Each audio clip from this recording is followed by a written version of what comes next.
from a connection standpoint, you need to know what that relationship is.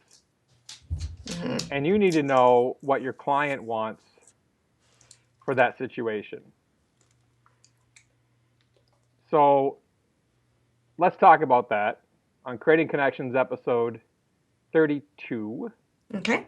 We are here today. Gitomer certified advisor Mitch Taylor. Certified personality trainer Vickie Musni. She hates it when I hit record and she doesn't even know that I'm recording. She just hates Well,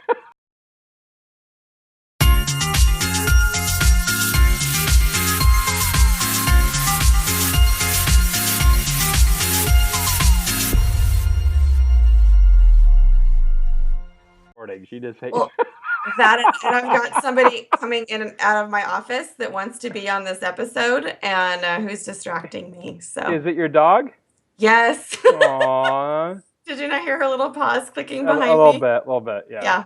Yeah. These new mics that we got, thank you to Bill Herman and Jason Jones for the Yes. suggestions. But these new mics pick up almost everything, I think. It's kind of crazy. Yeah. So Vickie and I were just talking off camera about some of the awkward situations that we run into at events and how it's so important to have a connection with your client to know how best they want to be represented in that moment. And you were talking about a situation that happened just, a little while ago, Recently. right? Mm-hmm. Yeah. Tell us Yeah. about that. The bride and groom got married without mentioning it to anyone because he was in the Navy. So they got married quietly before he was deployed. 9 months later, when he got home, then they told their families. Then they spent the next year giving their families time to adjust to the idea of them being married and planning their formal wedding, Sure. which we were providing the entertainment for. And so we met with them and kind of knew their story and were under the impression that the family had finally come around. All their parents were going to be there, and we kind of thought everything was cool. But that wasn't really the case. And one of the fathers in his toast brought it up. And even though I had tried to prep all four speakers, I had contacted them by email ahead of time. I had sent out my, tip sheet with suggestions on how to keep it positive and things like that. But as the dad, I think he thought that those didn't apply to him. But he basically said, I'm really proud of you for following in my footsteps in most things, like joining the Navy, running off and eloping, not so much. Wow. And I was just like, it was too late. Like, it was just out there. And he went on and he did say some nice things. And, but it was just like, I thought I had assessed the situation. You know, I had tried my best to prep the people ahead of time. But when you've got a dad that's like, yeah, I got this, Right. I, there's only so much I can do. I can offer advice. I can't make someone take it. Right. And I think years of experience come into play here and how you'd handle things.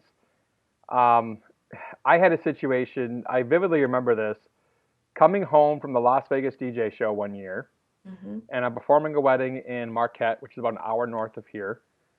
And I knew the banquet manager very well, and she called me and left me a voicemail saying we need to talk. So I called her back when I landed and told me that at rehearsal, the father of the bride took a swing at the groom. Oh, God. Yeah. Now, the father of the bride was a drunk. It is what it is. I'm just stating a fact. He was a drunk. And I knew the bride already had a somewhat tenuous relationship with her dad. We'd already discussed it. She made it very apparent that she did not want him to have a microphone. So we're in the middle of toasts, and the father of the groom starts speaking, right? And he's scheduled to do a toast, no big deal. The father of the bride sidles over to the father of the groom and does one of these. Mid-toast. As he's wrapping his toast up. The father of the groom hands the mic to the father of the bride. What do you do? So I knew the situation. I knew what had happened the night before. I could see the look of panic on the bride's face, which the father of the bride could not see.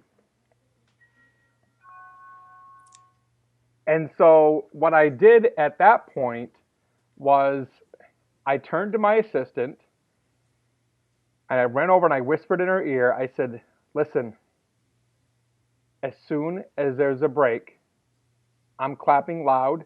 You cut his mic. I'll get his mic. Because if we take it from him right away, he's going to get belligerent. That's not cool. So you had to let him say something. I had to let him say something.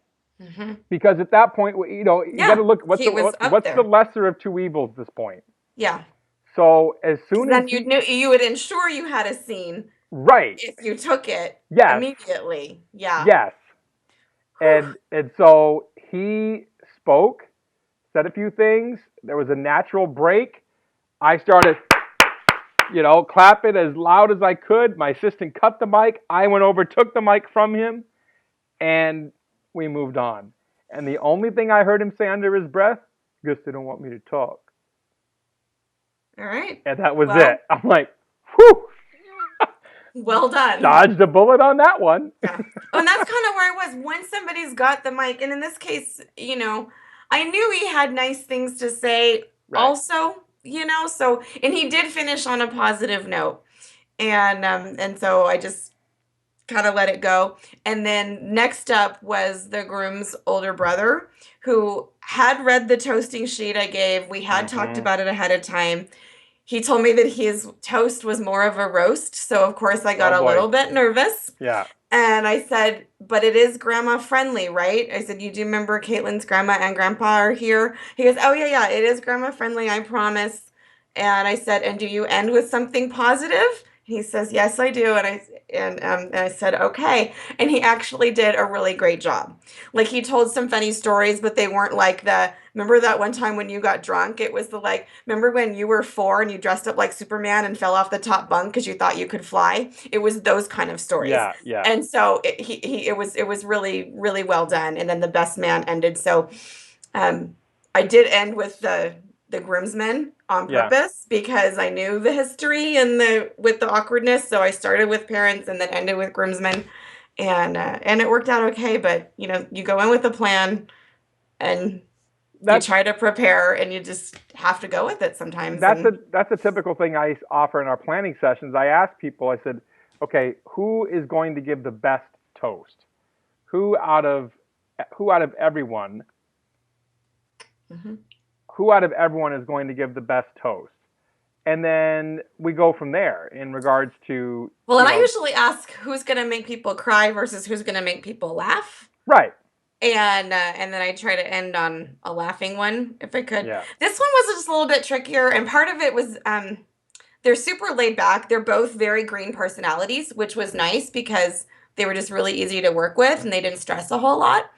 But they also procrastinated a lot, and so I didn't know for sure who was toasting until, a week before, and they didn't have a rehearsal. So it was, I was doing the best I could with email and prepping them, going over things the afternoon of right before and just kind of rolling with it. So, and I'm still learning too.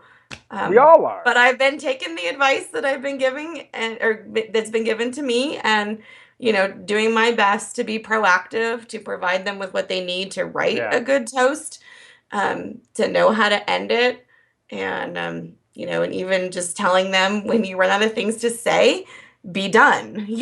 That's when you raise your glass and say cheers. To Kate James.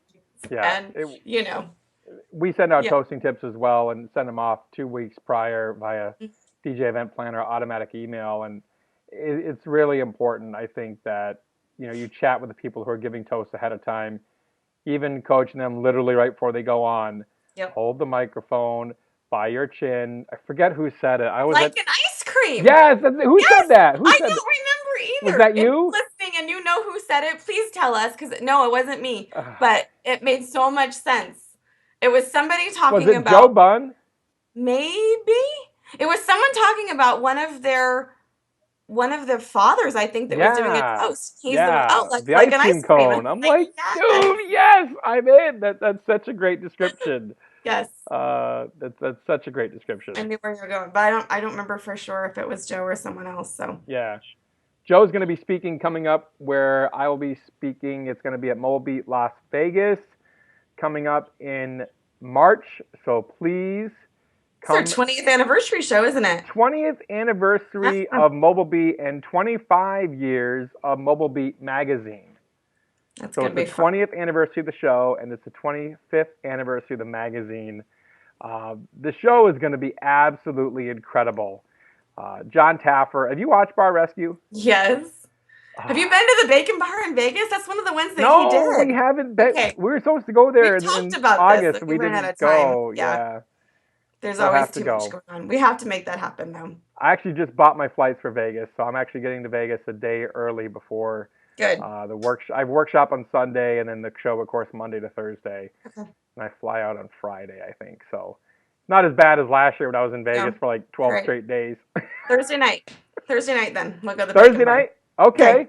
All right. Done. Bacon Bar Thursday night. Perfect. You are invited. You. Yes. You're invited. Come join us at the Bacon Bar on Thursday night.